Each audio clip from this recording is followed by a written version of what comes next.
What's up, everybody? Welcome back to the channel, and let's continue with our FreeCodeCamp walkthrough. So in this video, we are going to be looking at debugging, the debugging session of the JavaScript curriculum. Okay, so debugging mainly is when you have written your code and there's something sort of wrong with it, and you are trying to figure out what is wrong and fix it. So that process of trying to figure out what is wrong and fixing it is what is termed as debugging. So in this, we are going to go through a series of some processes you can take to help you debug your code faster. All right, so let's get started with the first lesson. All right, so in this first lesson, we want to look at something called the console. So you may or may not be familiar with console, but the console is what lets you print values of your code to a display, right? So that you can see the values that you are currently having in your code, whether or not it matches with what you expect. Okay, so let's see some example. The most popular console the most popular console method is console.log, but there are others. Okay, so here we are told to use the console.log to print the value of the variable a. Okay, sorry, we are doing console.log sum ab, which is giving us 7. So this console.log is what is giving us the 7 here. You can see that if I comment it out, the 7 is taken away. All right, so let's console.log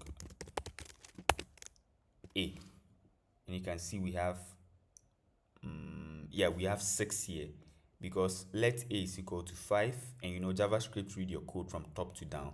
So when JavaScript gets here a++, JavaScript adds 1 to 5, and then by the time we are console logging a is 5 plus 1, which is 6.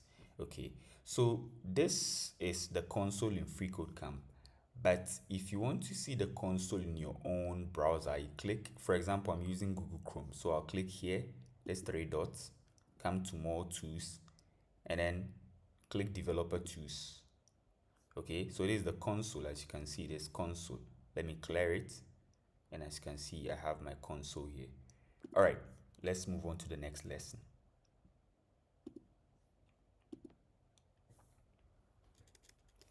Okay, now let's understand the difference between the FreeCodeCamp and browser console. Okay, so like I was saying in the previous lesson, this is the FreeCodeCamp's console, and we also have a console for your browsers. Okay, so there are many methods to use with console to output messages, log, warn, clear, to name a few. The FreeCodeCamp console only output log messages, while the browser console will output all messages. Okay, so to get to your browser console, like I said, you can use these 3 dots, come to more tools, and then developer tools. Or you can simply just click on an empty space like this, and you come to inspect. Okay, when you click inspect, you also come to click console here, and you'll be in your console. I'll clear this icon here to clear it. Now I can say in my console.log, and I can say something like hello world. Sorry. And when I hit enter, you see it's print hello world in the console. So you can actually write JavaScript code here. Okay, that's possible. All right, so now after that, okay, so first open your browser console so you can see the logs.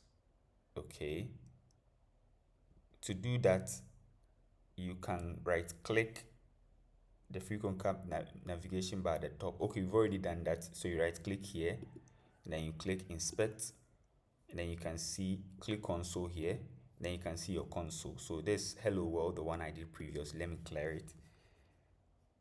After that, console.log to log the output variable. So let's do console.log output. Okay, as you can see, get this to show once. It gives us the output variable. The output variable, the value of the output variable. And as you can see from the console here where my mouse is, you also see the output variable in the browser as well. All right, now do console clear after your log to clear the browser. So let's do console.clear. Okay, bring the parenthesis, don't forget. And as you see, console was cleared. So now we've cleared our console. All right, let's move on. Okay, next up, let me close this console. Next up, let's look at something called typeof. Okay, typeof, JavaScript has various data types. So when you use the typeof like this, it helps you know the type of data that you are working with. So for example, let's do this. So here, there's a typeof. This will give us a string. Of course, it's a string. This is a number. There's an array. But arrays are also objects, fundamentally objects in JavaScript. So yeah, this will give you objects, and this will also give you objects. So let's see. Let me just paste it here, and you see. All right. So this 73 is coming from this first console log here. So this. So let me comment that one. So this typeof is coming for string because there's an empty string. This 0 is a number, so you get a number here. And like I said earlier, arrays are fundamentally objects in JavaScript. So you get object and you get object for the last one as well. So I'm going to clean this up. And then what I am going to do is add to console log statement to check the type of each of the two variables 7 and 3 in the code. So I'm going to say console.log the variable 7, and as you can see, this 7 is a number. So let's do type of console.log type of space and then 7. And as you can see, we get a number. Now let's also do console.log type of 3. And as you can see, we get a string because this 3 variable here has a value of the string. All right. Okay, next up, what we want to do is we want to try and catch misspelled variable and function. So there's something that can cause issues in your code. If you mistakenly spell a variable wrongly, it will not work. JavaScript will throw an error. Okay, and usually the kind of error you see is reference error, and where your error is, receivables is not defined.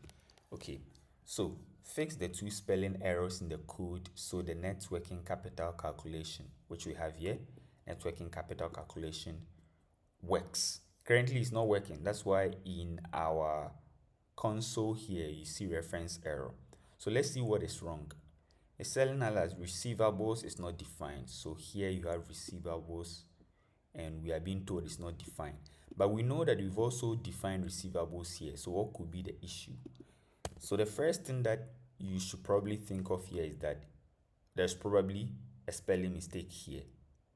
But it's hard to tell. So what I'm going to do is I'm going to copy this, which is where we define the variable, and just paste it here. Okay, I'm going to make a comment. And I'm also going to copy this and paste it below so that I can compare it.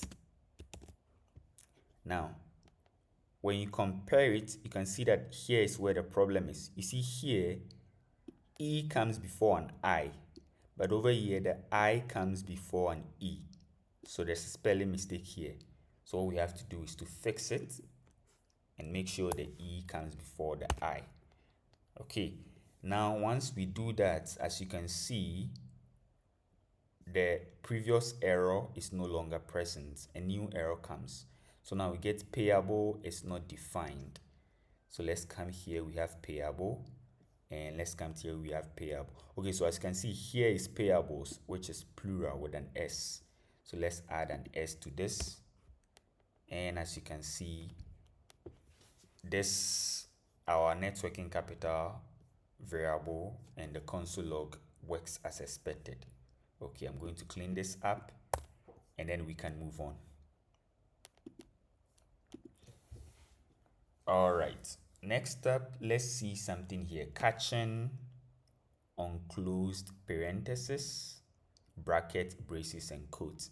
So this is also another issue that you may sometimes have to deal with.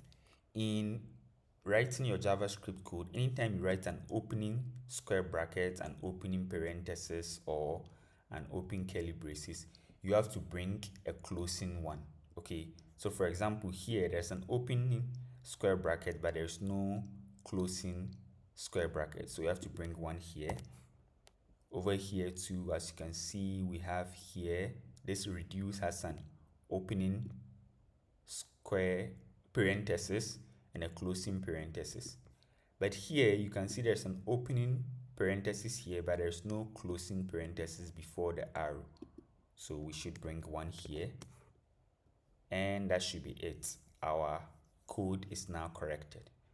But most IDEs like VS Code have inbuilt systems for, checking some of these. So it makes it slightly easier in that aspect. So it's not something you have to worry much about. But it's good to know anyway. So let's move on. Okay, next up, let's look at using single and double quotes. Okay, so in JavaScript, you can use single quotes to denote strings. You can also use double quotes to denote strings. Either of them is fine. It's just a matter of preference, except in a very few rare cases. So let's see examples here. You have this Groucho contraction variable. And this variable is a string that uses double quotes. So as you can see, we have a double quote at the beginning, a double quote at the end. But then somewhere in between, we have this single quote mark, another one here, okay? And that's fine because at the beginning and at the end, we have double quotes, so that's fine. Same thing here, we have double quotes here, double quotes, but we have some single quotes in between. But let's see the example here. Here you have a single quote. At the end, you also have a single quote. But then in between, you still have other single quotes, which makes it problematic for JavaScript because the way JavaScript will read your code is that when JavaScript comes here, it will say single quote, okay, you are beginning a string. Then JavaScript will get here and say another single quote. Maybe it is the close of the string. So JavaScript will treat this I as a string, and then these are not going to be treated as part of the string. And then when it gets here, we'll say, oh, single quote, okay, so you are beginning a string, and then another single quote, so end of string. So that's why these guys are not treated as part of the string, okay? So for you to mitigate that, you have to make this a double quote so that it begins and ends with a double quote, and then in between you can add your single quote. Or you can just bring your / before the inner single quote, as you can see here, and that will also work. So let's see this example. We are told to fix the string so that it either uses different quotes for the href values or escape the existing ones. Okay, so currently we have this string here. It begins with a double quote. It also ends with a double quote. But in between, we still have other double quotes. So the way we can do this is to just bring, if we want to maintain the double quote, we have to bring / here, like so. And then JavaScript treats this as a double quote inside a string. Or if we want to remove this /, then we have to use single quote instead, like so. Okay, and that works. Okay, next up, let's look at another common mistake that JavaScript programmers often make. Now, that has to do with mistaking assignment operator for equality operator. So in JavaScript, when you want to assign a value to a variable, you use the equal sign, okay? And this can sometimes get confusing because the equal sign is not equality in JavaScript. Like I was saying, it is assignment. When you want to check equality in JavaScript, you use either the double equals or the triple equals. Okay, so what does that mean? That means, for example, here we assign the value 1 to x, we are assigning the value 2 to y. Here, which is the if statement, what is happening here is that this is not checking if x is equal to y, but it is actually assigning the current value of y to x. So it's taking the value of y and assigning it to x. Okay. So if your intention is to check whether x is equal to y, then you have to use a double equals or a triple equals here. Okay, so let's see the example. Fix the conditions so the program runs the right branch. All right, so the right branch means that we have an if and we have an else branch. So you can either run the if is the statement. If statement is true, you run, for example, in this case, result will be equal. Else, that is, if the statement is false, result will be false. Result will be not equal. Now we are console logging results. So currently we have 7x as 7, x as 9. So is x equal to y? No, x is not equal. So we should expect our console to have the printed string not equal. But what are we seeing? We are seeing equal. That is because here we are assigning x, the value of y to x, and not checking for equality.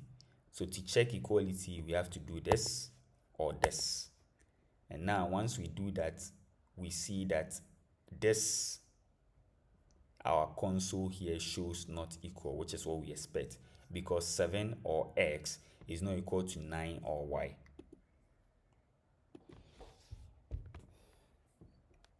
All right, let's look at another scenario.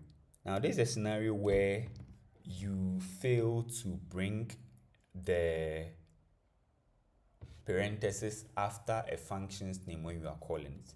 So for example, you have function, my function here, and this says your function return you rock, the string you rock. Okay, now here you have var1 and you are assigning to it my function without bringing the parenthesis. So what this means is that you are assigning the function itself, okay, to var1. And over here, because you have the parenthesis, what this means is that you are executing the function, and the result you get from that execution is what you are assigning to var2. Okay, so let's check it out here.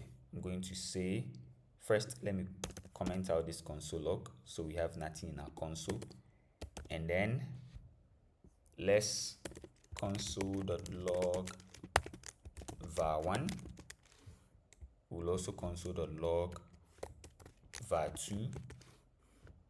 Okay, now as you can see, var1 gives us, let me make this clear for you. I'll say var1, comma, and let's do the same thing for var2. Okay, I'm just trying to make it clearer to you so that you understand why that is so. Let me rename this var2. Okay, so var1 says function, var2 says you rock. Why? Because for var1 you are assigning the function itself. So the function, my function, is what you are assigning to var1. That's why it says function and the name of the function, which is my function. So if I should change the name of this function, you will see the name here. So if I should say, okay,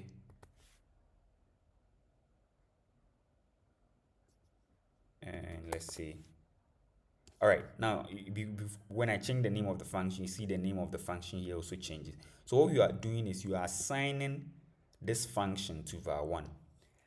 The difference here is that because of this parenthesis here, what is happening is that you are not assigning the function, but you are running the function. And what happens when you run the function? You return the string you rock.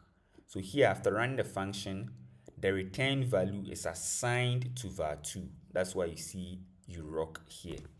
Okay, that was just an explanation. Let me clean it up. And I'm going to uncomment this. Now, what we are supposed to do here is to fix the code so that the variable result is set to the value returned from calling the function.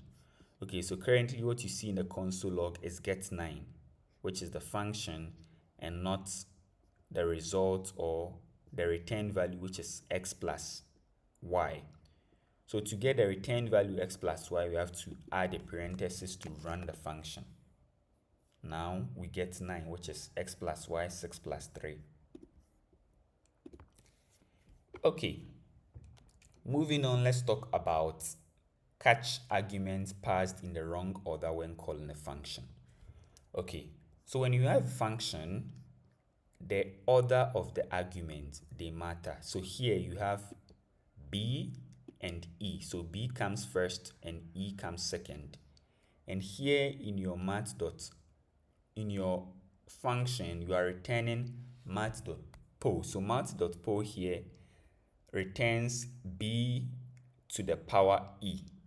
Okay, so here, for example, we have raised to power and exp, which is 2, and then base, which is 3. So what is happening here is that we are doing 2, which is base. No, here we are doing what comes first. So here exp comes first, which is 3. So we are doing 3 to the power. Let me bring comment. What we are doing 3 to the power 2. Okay, now 3 to the power 2 is what? 3 times 3, which is equal to what? 9. Okay, that's what we are getting here, console log 9. But what if you turn it around and say 2 to the power 3? Now that will be equal to 2 times 2 times 2, which is equal to 9. Okay, so how you order the argument affects, sorry, this is not equal to 9, this is equal to 6. No, sorry, 2 times 2 times 2, 8. Sorry about that. So 8. So how you order your argument affects the value you get. If we bring 3 first and 2 second, we get 9. If we bring 2 first and 3 second, we get 8. So that is very important concept that you have to take note of. So here we are told to fix the code so that the value of power is 8 instead of 9. So what we'll do is we just say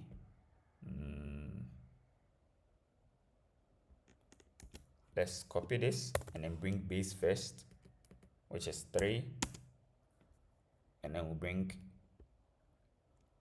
exponent second. Okay, like so. And now you can see in the console we have 8, which is the value we're expecting. All right, let's move on. Now let's look at how we can catch off one errors when using indexing. So here what you need to understand is that JavaScript is a zero-based index language. So for example, if you have an array, the first item in an array is zero-based, or it has an index of 0 and not 1. Okay, so let's see an example here. I'll copy this up, and what I'll do is I'll console log this so that we don't have anything in the console, just so I can show you the example. Now I'm going to put console.log here. Okay, I'm just going to console.log this line here, just so we get to see the difference. I'm going to copy it and then I'll paste it here. Okay, yeah. So now let's see what the first console log gives us. Mind you, the first console log, we are starting with I at 0. Okay, and then we are ending with I less than or equal to len, which is alphabet.length. Okay, so let's see what we have for the first console log. So we start at A, as you can see, A, and it prints all the numbers of the alphabet to Z. And then after that, it prints undefined. Now, why is it printing undefined? It's printing undefined because we have I is less than or equal to len. Now, how many alphabets do we have? We have 26 alphabets. Okay, so if we have 26 alphabets and you are beginning your counting at 0, where will you end? You will end at 25 because you are not beginning your counting at 1. If you were beginning your counting at 1, you would end at 26. But because you are beginning your counting at 0, which is I is equal to 0, you end at 25. So if you check the alphabet at index of 26, which this one is doing, you will get undefined. Okay, now let's see the second one. The second one begins at j equal to 1. So we are starting at 1 and we are ending at less than n. So we will end at 25, from 1 to 25. Now, because we are not starting at 0, we are not getting the first item, which is A. We are rather getting the second item, which has an index of 1, which is B. So that's why you have B here, and it goes all the way to Z. Now, with this one, we are starting at 0, and so because of that, we get A, and we end at Z because we are not checking the variable or the alphabet at an index of 26. Okay, I hope that makes sense. All right, so now I'm just going to clean this up. And let's look at the challenge. I'll uncomment this as it was. Now the challenge is to fix the indexing error in the following function so that all numbers 1 through 5 are printed to the console. Currently, you see that we print from 2 to 5 and then we print undefined. So let's see what is happening. The reason we are not printing 1 is because of this right here. We are starting at an index of 1, and we've already said that JavaScript is a 0-based indexing. So you have to start at 0, and when we start at 0, we get a first value, which is 1. Remind you, first 5 is here, 1, 2, 3, 4, 5. Now, we don't want to get this undefined because we are checking, or we are saying the loop should run as long as I is less than or equal to len. So the loop will run when I is equal to 5. Now, when I is equal to 5, we would have passed here. So we'll say 0, 1, 2, 3, 4. So I is equal to 5 doesn't exist here. There is no item here that has an index of 5. The most is this 5 here, which has an index of 4. And it has an index of 4 because JavaScript is 0-based indexing. So 1 has an index of 0, 2 has an index of 1, 3 has an index of 2, 4 has an index of 3, and 5 has an index of 4. So there is nothing here that has an index of 5 because we start counting the indexes from 0. So what we'll do is we'll remove this equal sign like this, and as you can see in our console, we are printing only the values 1 to 5.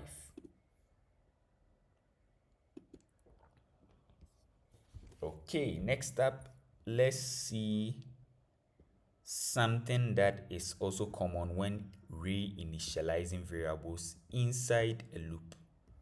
Okay, so sometimes it's necessary to save information, that is increment counters, or reset your variables within a loop. A potential issue is when variables either should be reinitialized and aren't, or should not be reinitialized and they are. So this is particularly dangerous if you accidentally reset the variables being used for the terminal condition. And this can cause what we call an infinite loop. We'll look at that in the next lesson. So the following function is supposed to recreate two-dimensional arrays, m rows, and then n column. So we are supposed to get something like this. So there's an array, a big array, and inside it we have smaller arrays, which has 2 zeros each. Okay, so that's what we are expecting. But see what we are getting here. We have a big array, and inside it we have other arrays, but these arrays do not have just 2. They have 1, 2, 3, 4, 5, 6 zeros. And that's not what we want. So let's try and figure out what is happening here. So here, if I look at the code, what I see is wrong is that so here's what we have here is we have an outer loop, okay, and we have a loop and we have another loop inside of it, okay. So here the outer loop adds the mth row into the array. The inner loop pushes n zeros into the current row. Okay, so row dot push 0. Now here, note that what is happening is that this row that we have here is outside of the loop. Okay, so anytime the outer loop runs, we'll push 0 to it, and anytime the inner loop also runs, we'll push 0 to it. That's why you can see that we have 6 zeros instead of the 2. So for us to push zeros to it only when this inner loop runs, we are going to have to bring this variable let row here inside the loop. Okay, so now this way we are pushing into the row only when this inner loop runs. Okay, and mind you, this inner loop has a length of 2. So because of that, we'll do row dot push one time and then row dot push the second time, and that's it. Now the value of row will be like this, something like this. Okay, and this is what we'll push into the new array here. Okay, all right. Now let's see the final challenge where we have to prevent an infinite number of loops. So the final topic is the dreaded infinite loop. So loops are great tools when you need to run your program or a code block a number of times. But you need to have a condition in every loop that ends or stops the loop from running infinitely. So if you don't have that condition, what you would have is that your loop will run infinitely. That's what we call an infinite loop. It will run without stopping until it crashes your browser. Okay, so for example, we have this. It says while true console.log hello world. Okay, so this is going to be true forever. So this is going to console.log hello world forever. You need to stop this loop at some point. Okay, all right, so we are told not to call this function because when you call it, it will run infinitely, but you can try it out. So for example, we have the myfunc function and it contains an infinite loop because the terminal I is not equal to 4, which is the condition, is never met. Okay, now let's see why it's never met. When the loop first runs, I is 1. Okay, and 1 is not equal to 4, so the loop will run. Now after running, the next time or the next iteration, I is equal to I plus 2. So what is I, which is 1 plus 2? 3. So the next time the loop runs, I will be 3, and 3 is not equal to 4, so you continue running. After that, the next time the loop runs, I is equal to what? 3 plus 2, which is 5. So it jumps 5. Then you continue 5 plus 2, the next one keeps adding plus 2 plus 2. So I will never be the case where I is not equal to 4. Okay, so let me actually call this function, okay, so that you get an idea what is happening. So I'll just console.log the value of I here so that you see what is happening. Now I'll say myfunc and call this function. All right, so see, the first time the loop runs, I is 1, the second time I is 3, the third time I is 5. Okay, now let me uncomment it out, otherwise my browser will crash. Now let me call it again. Okay, as you can see, it's still going. I can scroll and scroll and scroll and it will still go because this is an infinite loop. It will keep running and running. Okay, so how do we get it not to run and run? We are told to fix the comparison operator in the middle.